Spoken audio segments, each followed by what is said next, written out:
Good afternoon, everybody. Thank you so much for joining us this afternoon. My name is Anna Palmer. I'm the CEO and one of the founders of Punchbowl News and a North Dakota native. So I'm very excited to be back here. You know, I've been telling her since I'm from Connecticut, a lot less exciting. I've been saying she had to get me here at some point in our career, and here I am.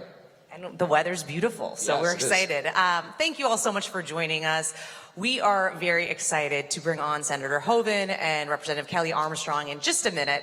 We have been partners with Goldman Sachs for the past 3.5 years since we launched, and we've been going around the country talking to small business owners about kind of what's been happening in the economy coming out of COVID, the work that they've been doing with Goldman Sachs. And we are thrilled to be here today to really talk about rural America and their investment that they are making in rural communities across the country. So this afternoon, we are going to be sitting down with both the Senator and Mr. Armstrong, and afterwards, CEO David Solomon is going to join us for a fireside chat. I want to thank all of you for joining us on the live stream as well. For those that couldn't make it to North Dakota, you can find Punchbowl News at punchbowl.news and sign up for our free morning newsletter. And of course, we encourage everyone to post on social media as well. And with that, let's welcome the Senator and Mr. Armstrong to the stage. Gentlemen.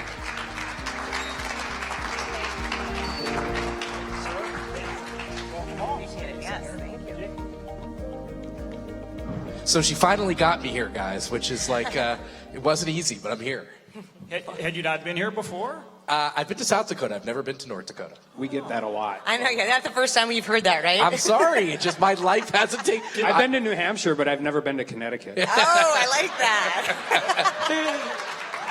There's not a ton to really, except for UConn basketball. And Anna told you about our great weather, right? She told Come me enjoy our great weather. She said this is the sweet spot.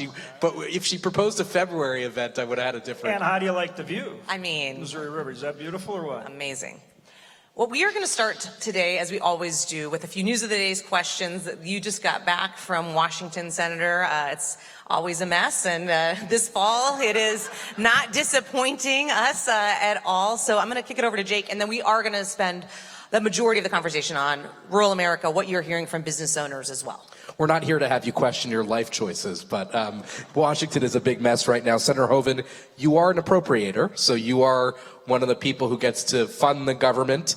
In your chamber in the Senate, there's been a very bipartisan process to get bills across the finish line. Starting next week, you're going to start funding the government. We have 22 days until the government shuts down. Where do you think things stand vis-a-vis the House and a possible government shutdown? Well, for the first time in 20 years, I am on the Appropriations Committee, and for the first time in 20 years, we've moved all 12 appropriations bills through the full Appropriations Committee. First time in 20 years. They all got big bipartisan support. I think the most votes we lost on any one of the 12 was like maybe 4 votes, okay? And so on... you'll see start of next week, I'm ranking on ag. Would like to be chairman, but right now we're in the minority. But anyway, so I'm ranking on the ag appropriations bill. And that bill, so my committee's bill, along with THUD, Transportation, Housing and Urban Development, and also Military Construction and Veterans Affairs. Those 3 bills we will take to the floor together. And I'm hopeful that we can move those across the floor. 3 of the 12 bills would send a very strong signal that we are going to get our appropriations bills done. If we do that, we will have a bipartisan product through regular order for the first time in a long time. That would be a very important place for us then to work with the House. And yeah, I think the likelihood obviously is that there's going to be some kind of short-term continuing resolution, but ultimately we want to get back to regular order and get the best work product we can and get to conference into conference with the House like we are right now with the Defense Authorization Bill. That's how it's supposed to be done. So that's what we're trying to do. Well, you laid out pretty well what's happening in the Senate, but Mr. Armstrong, you're headed back to Washington next week, and it's not going quite the same way in terms of regular order, in terms of bipartisan passing of bills. Talk to us. Some of your more conservative members of your conference are saying they're not going to vote for government funding unless there's border money, and they want to strip out funding for Ukraine. What do you support? What do you think is the art of the doable right now? Well, I think our next week's not going to look anything like that. No, it's not.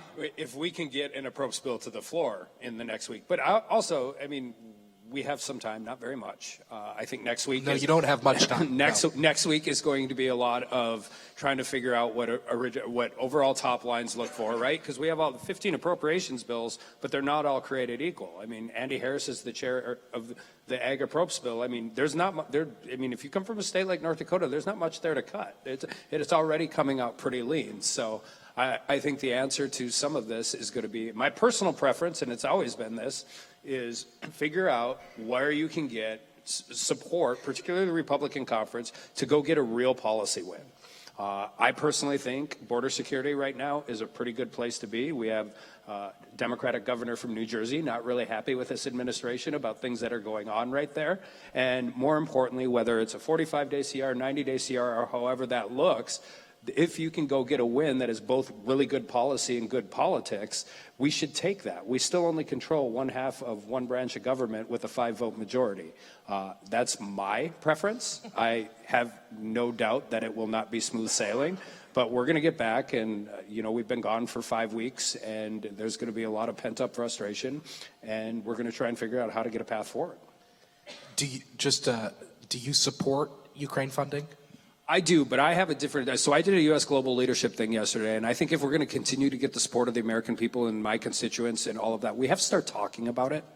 I do support it. I think this should be debated. I think we should make the case. I think this is one of the biggest problems with the Ukrainian funding as it has existed. The first time it came out of Speaker Pelosi's offer printer at midnight, we voted it out at noon the next day. I think the American people are smart enough to understand why this is important, but they can only understand it if we talk about it. And when we continue to put it, time is of the essence. We hear all of those different issues, and we put it in must-pass bills. You guys have been doing this longer than I have. You know how that works. But we're not having the conversation. 35% of the world's, we do wheat really well in North Dakota. 35% of the world's exportable wheat comes from the Donbass region of Ukraine. I don't know what food riots in Northern Africa cost the United States of America, but I think it's more than $100 billion. But we don't talk about this, and we don't have. It doesn't matter if you watch Fox or MSNBC or CNN. You're not getting the full story on this in a 7-minute cable news clip. All right, I want to change topics a little bit to impeachment. We're going to talk about the Farm Bill, and then we're going to get into small businesses here. But I do think, Senator Hoeven, I'm going to go to you. House Republicans continuing to discuss opening an impeachment inquiry into President Joe Biden's related to his son's business activities. Do you think this is something that Republicans should be spending time on this fall? Well, the House is going through a very deliberative process, and I think it is important they get all the facts and put them out on the table for the American people, and they're continuing to do that, and they will continue to do that. At the same time, both the House and the Senate, we have to work to get our work done. You mentioned something that's very important to me and very important to this state, the Farm Bill, and that's a great example, but we are working on that very diligently. And we're going to make sure that we get a very good farm bill for farm country. Let me. Well, first of all, Congressman, do you support? Do you want to open an impeachment inquiry? Where are you on that? I think the only guiding light on whether or not we open an impeachment inquiry is when so any investigation in Congress, I was on Judiciary in the minority during the Mueller investigation. I am on the Oversight Committee. Yes, you are. Yep. The Oversight Committee is not going to work on the Farm Bill. They never have. So one of my frustrations when we talk about this is they act like the entire Congress is shut down because of this. This is what the Oversight Committee does. This is what they have always done. This is a part of it. But my guiding light is if we start having less access to information or have to go into these fights and get into these court cases about information that we we believe we should have, and I personally believe we should have, that should be the reason you do it, because every investigation requires a legislative purpose. An inquiry gives you a better position if you have to fight with an administration who's been less than cooperative with us about getting this information. We have a lot of constituents in the Republican Party that are really fired up about this, but I continue to caution everybody. They don't care how you start, they care how you finish. So let's talk about the Farm Bill, and then we'll get into the meat of our conversation. Farm Bill expires at the end of this month, Senator. I mean, should it go on a short-term? Should some of these provisions end up on a short-term funding bill to make sure that some of the critical ag programs don't fall by the wayside? Yep. Absolutely. Matter of fact, I've been on the phone on that issue today because there's two schools of thought. We are not where we need to be yet on a farm bill. The commodity Title I, is the heart and soul of a farm bill. Anna can tell you all about it. And I'm sure on the flight back, for a couple, 3 hours. She's staying gonna here, tell you so all about it. And we're not where we need to be. And we're not going to pass a farm bill till we get there, okay? And so there's folks that are focused on a lot of things that aren't farming and ranching. It may be an environmental agenda. It may be, various nutritional programs, all those kind of things, okay? But until they get serious about Title I, we're not going to have a farm bill, okay? So right now, we're not there. Well, that means we should absolutely do an extension now so that our farmers and ranchers aren't kind of wondering what's going to happen out there as they, finish up this year and plan for next year. So you're going to see that's going to be maybe a bit of a hot topic because there's Very some hot folks topic. on the other side saying, oh, no, we don't need to do it. And I'm saying, yeah, you do. Or you better get serious on Title I real fast.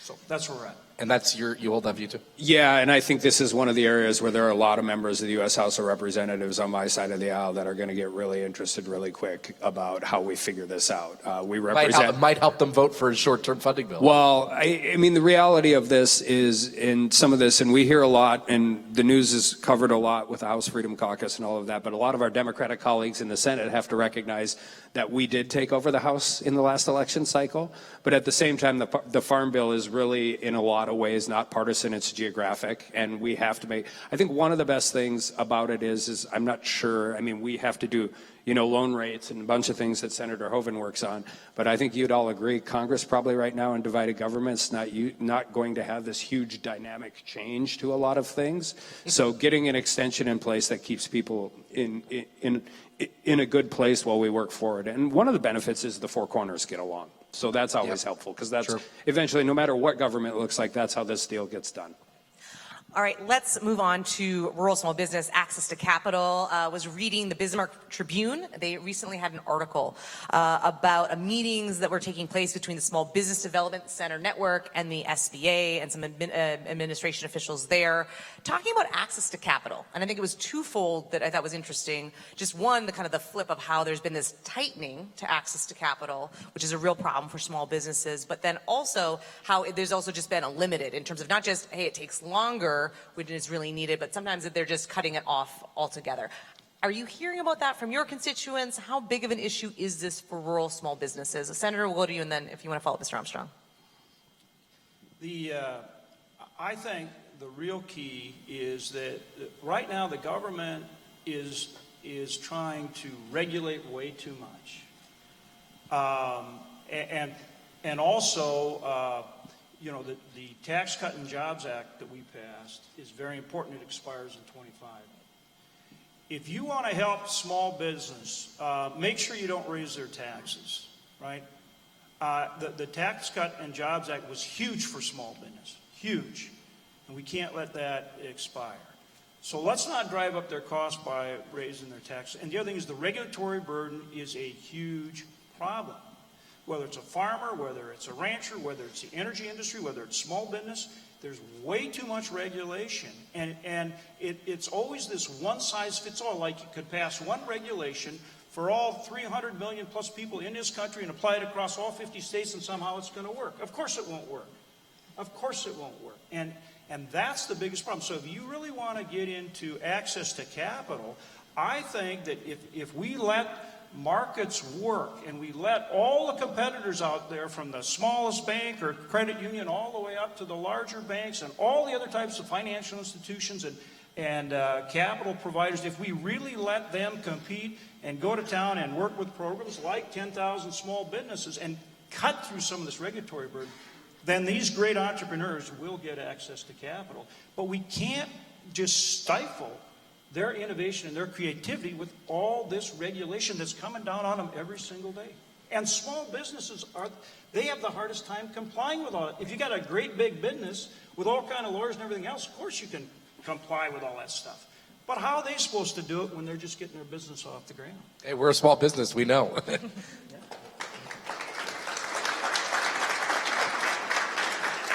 And I mean, North Dakota is my favorite place in the world. There is no doubt about that. But we've always ranked at the bottom in access to capital as far as the 50 states go. I think when you talk about the regulatory regime, we talk about it in a way like it's regulation. But I think why you have to really discuss it as it relates to small business, and whether it's a small family farm or a small retailer or anywhere, the person who's dealing with the federal regulatory regime is also answering the phones, is also doing the accounting, is also driving the kid to baseball practice, is also driving the kid to football practice. Large companies can absorb more of the regulatory burden because they can hire 30 more people to go on the 17th floor of a skyscraper in New York or Los Angeles. If you're running a small business in Western North Dakota and you have to hire 2 more compliance officers, that's doubling your payroll. That's the difference on that. And I think one thing that's been unique, one of the positives that came out of COVID, and there weren't many, particularly with the North Dakota Small Business Association, is they proved they could be dynamic. You know, when you started the PPP program, one of the reasons North Dakota was the best in the country at it is because we had small community banks. And when you go to that Little League baseball game, it's Dakota Bank and Trust or Kirkwood Bank. They have relationships with their community. They have relationships with their customer. But we have seen a backslide now in SBA where it's gone sliding back into its more regimented federal regime. And that's really frustrating for people who saw what it could be and now what it's becoming again. And Congress to be sure, has neglected SBA for a long time. It needs to be reapproved. It needs to be modernized. Yeah. I mean, we need to talk about how it exists in a digital age.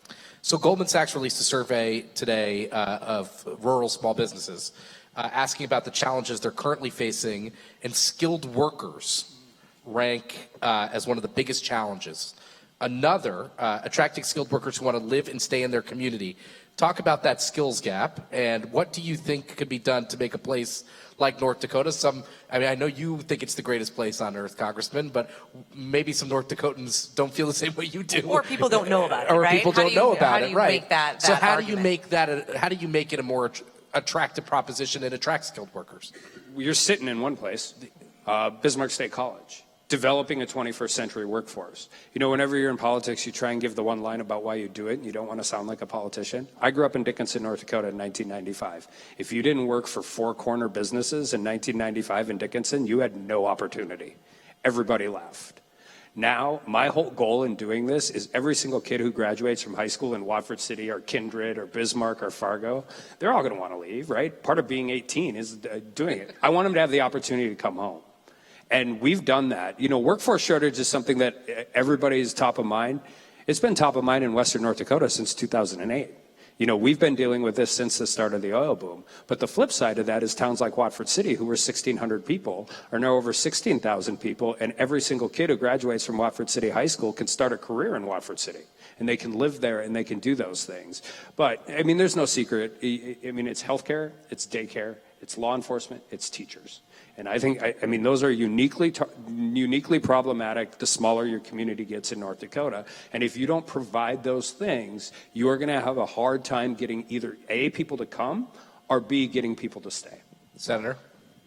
I think Kelly said it really well, but something I've worked on both as governor and as senator, and that's creating the best possible business climate so that you have young, dynamic entrepreneurs and companies that are growing their business and creating those opportunities that excite people. It's not just a job, it's exciting, it's something I want to do and that I want to be part of. And then all the things that go with it. You know, you've seen, particularly coming out of COVID and with the technology and all the changes we're making, there's much more, you know, how people work and, you know, conduct their lives and so forth, and the nature of education. All these things are changing dramatically. And so you've also got to have that quality of life and the ability for people to create that work-life balance in a way that they want. As Kelly said, starting with education, we have one of the best education systems of any state in the country by far. If you want to come here and get a great education, if you want to come to a place that's safe, if you want to come to a place where you can enjoy the great outdoors, like I say, look out the window, you can be fishing on that beautiful river, and know that you have an opportunity, a good paying job, and a kind of vocation that you really want, and a sense of community. We offer all those things. Now, that may not be for everybody, but when I started as governor in 2000, we were one of 3 states losing population. We had one of the oldest average age population among any of the states, on average. We're now one of the youngest states, and we're growing in a dynamic way because of those things. And we've got to continue to build on those strengths and market those strengths, and it's working. Governor Burgum's doing a great job of really putting that message out. We need to keep doing it. We're a leader in ag, we're a leader in energy, and increasingly we're doing amazing stuff in tech innovation. There's a lot of great opportunities here. All right, we are quickly running out of time, but I want to talk, you mentioned the SBA and modernizing it.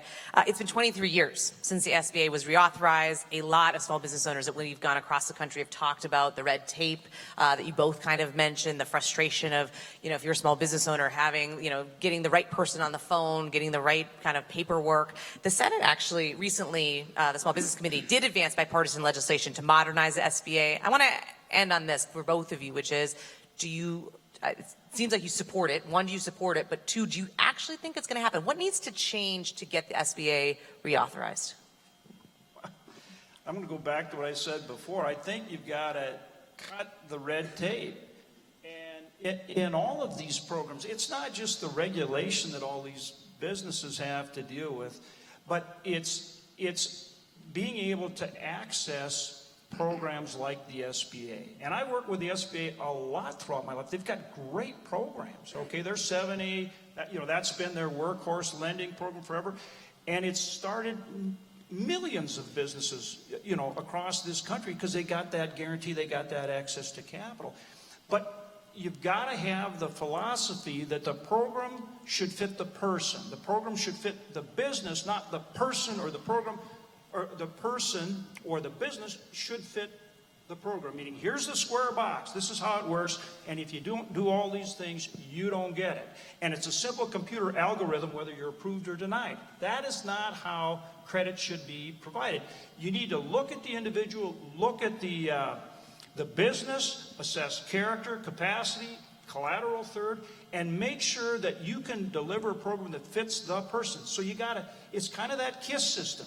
Keep it simple, stupid, and then SBA can deliver these. And yes, you got to have the tech transfer and the business innovation, SBI, all those things, right? But if you don't streamline it and make it easy to deliver, and deliver it, don't just have the government deliver it, have all these folks that provide capital and credit out there. You got millions of them. Empower them to deliver it. But make it simple and make sure it fits the person applying, not the other way around.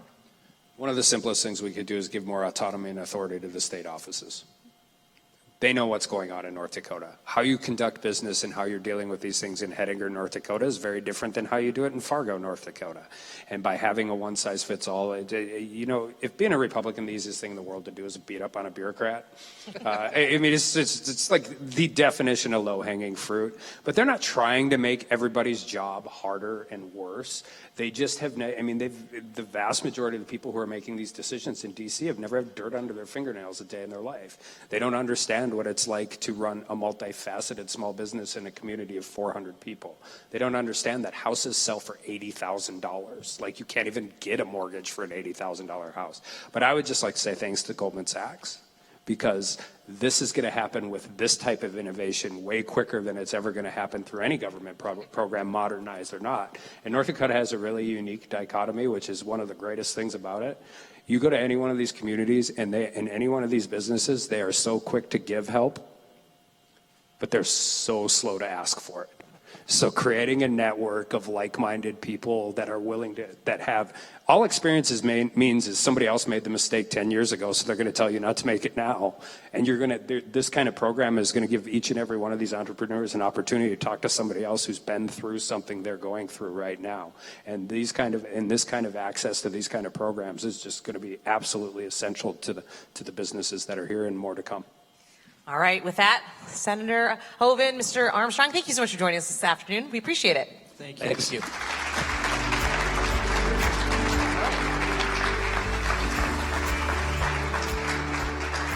All right. Thank you again. And now I'd like to welcome David Solomon, CEO of Goldman Sachs, to the stage for a fireside chat. David. We're not going to ask him about the government shutdown. He has enough problems to deal with. It's not the government shutting down in 20-something days. But Well, we hope you're enjoying my home state of North Dakota. It's a beautiful day here in North Right? Dakota. Yeah. I know. It's a little harder to get people to come in the winter, as Jake said, but we're dipping the toe in now, and maybe we'll get you here for some ice fishing another time. I want to start today with Probably not ice fishing, but I'll hang out. I'll hang out and watch people ice fish. on TV. I'd hang out here. All right. Well, we'll keep you to that one. I want to talk about your investment, $100 million. You announced it today. Talk a little bit about why rural businesses, why North Dakota, and why you're kicking it off here. Sure. First, we talked a little bit about this earlier, but for 15 years we've been building this program, and we've really got a lot of empirical evidence with respect to how the program's worked and really helped businesses. And you saw one model here, with Beth, just in her own experience over the last 8-9 years, to have that right from roughly when you're in the program. And so, obviously it was easier for us when we started this, when we came up with the idea, it was easier for us to go into cities and scale it in cities. You obviously, you go into a city, there are a lot of businesses to choose from, it's easier to scale. But if you start looking at statistics around small business development and economic growth, et cetera, you come to some interesting conclusions. And we did a bunch of work on this over the course of the last couple of years, and you really see that when you get out into rural communities, some of the obstacles they face put up even more significant headwinds for entrepreneurs to build those businesses. So we said we've got to find a way to scale this more broadly. And our team spent a bunch of time here in a couple of other states asking questions, having meetings, and we really concluded that North Dakota and Arkansas actually were the two that we picked, to start first with, but with ambitions to do more. That it was important for us to take what we've learned over the last 15 years and get it more broadly, more deeply into our country, into these rural communities. And when you look at a state like North Dakota, 99% of the businesses in North Dakota are small businesses.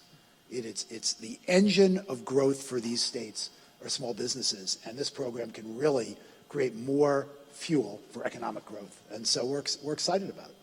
So what have you heard from rural small businesses here? I know you've been here before with Senator Hoeven, who himself, I think, was in financial services and ran a bank. So what have you heard from rural small businesses in North Dakota? Well, the resources that are needed, I think one of the big things that was touched on, earlier by the congressman and the senator, talent, is difficult in small communities. And it's exactly what the congressman said. You've got to find access to talent. You've got to find ways to support talent. You've got to find ways to provide for talent. When you run a business, the people that work for you, it's like your own family. And if you're not providing the resources to that family so that they can stay a part of the family, you won't be successful. And so, one, I think you need to help people understand all the things that they can do to support the people that work, in their business, create access to information so that they can get the tools and get them deployed. Access to capital is a big one. Access to capital is a problem and a headwind, everywhere, but it's really amplified in some of these rural communities. So that's what we try to connect in the context of the program, is to tie those strings together so that you can help people accelerate their growth more quickly.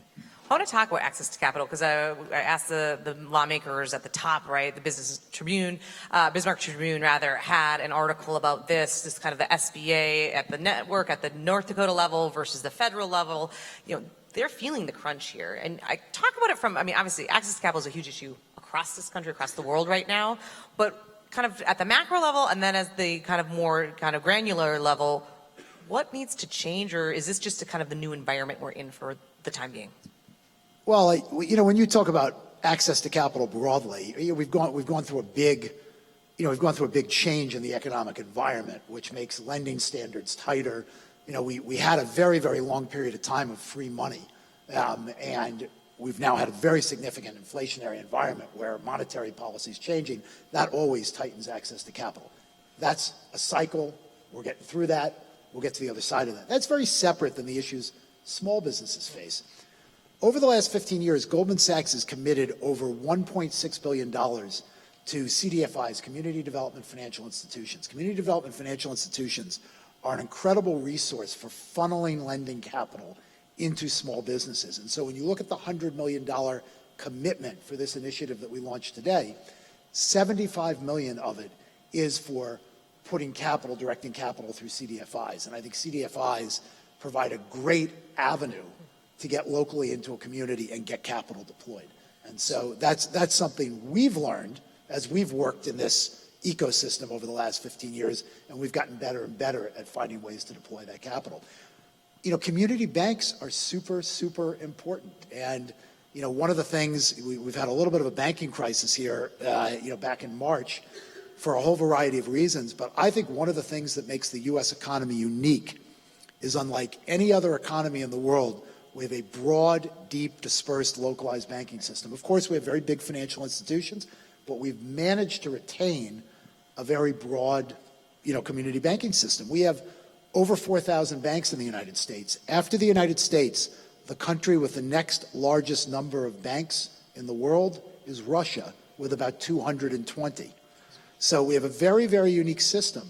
And part of the entrepreneurial spirit and the success of entrepreneurship in the United States comes from that system. So we have to think from a policy perspective about things that we can do to continue to support, that part of the system, because that's another way that you can deploy capital locally into communities. Let me ask you, I think a lot of small businesses worry about the inflationary environment that we're in right now.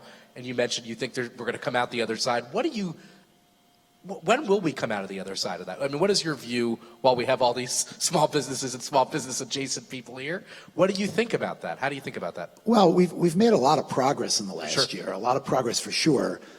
Obviously, if we were sitting here at this time last year, we were dealing with raging inflation and, real uncertainty a year ago about whether or not, there'd be a recession in 2023. The economy has been pretty resilient.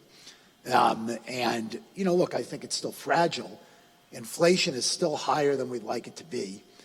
Unfortunately, my own view is we've come down from 8-9% inflation to 3-4%. Unfortunately, I think there are a bunch of things going on in the world that are going to make inflation a little bit stickier, and it's going to be harder to get back to the 2-2.5% target. Can we live with 3-3.5%? Yeah, we can live with that. It's not a good thing to live with. And by the way, small businesses feel 3-3.5% much more than big businesses do. And one of the places where inflation is really sticky is in labor. And so, I think we've got, headwinds to really getting back to target. I think that probably means that we're going to see additional rate hikes, over time to try to get this under control. If you listen to the Fed will say that'll be very data dependent. But I think we've got work to do. The U.S. economy is broadly intertwined in the global economy. The U.S. is doing better than everywhere else at the moment. Whether Europe or China from an economic perspective, but we're economically entwined. We've got headwinds given energy policy around the world. We were just talking, earlier I was talking with the governor, I was talking with the senator. We need cogent energy policy here. We need to protect U.S. energy independence. It's very, very important.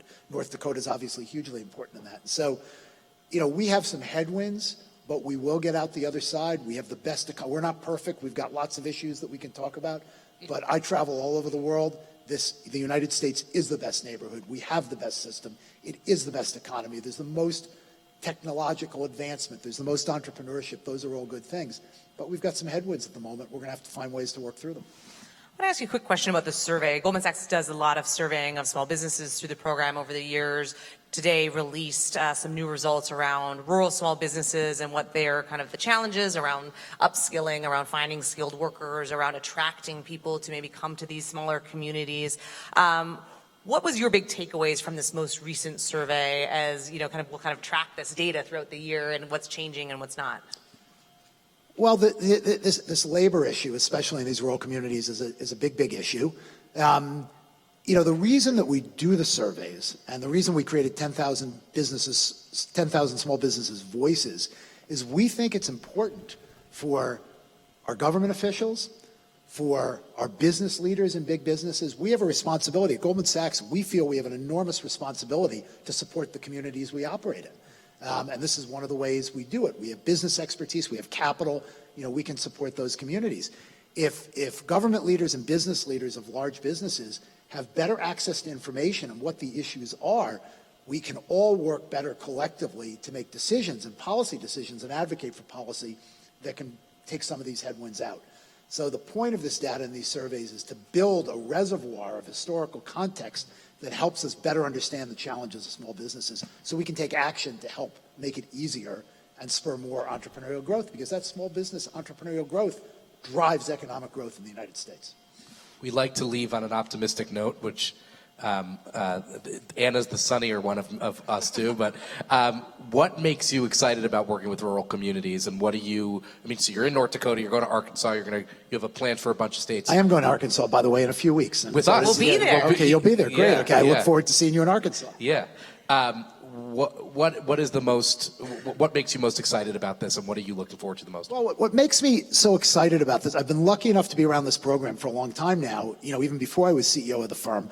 But what makes me excited, I mean, Asai stood on the stage. She introduced these 25 entrepreneurs who have all shown to start their businesses, run their businesses, get to this point in time where they're brought into this program, the grit, the determination, the effort, the elbow grease that it takes, you know, to get to that point, the character that it takes. Whenever I hear about these businesses, I see these businesses, I get to meet with the entrepreneurs, I'm energized. This is the American spirit. This is the American dream. This is something we all need to support. We all need to energize. And so what I'm excited about is to meet more small business owners, to see them to succeed, to play a small role in helping accelerate their success. That's something that we're very proud of playing a role in. And it's something that, you know, energizes me because you can see the benefit it has for our great country. All right. There's no better note than to end on than that one. So thank you so much, David. We Thank really you guys for appreciate being it. here. Thank you.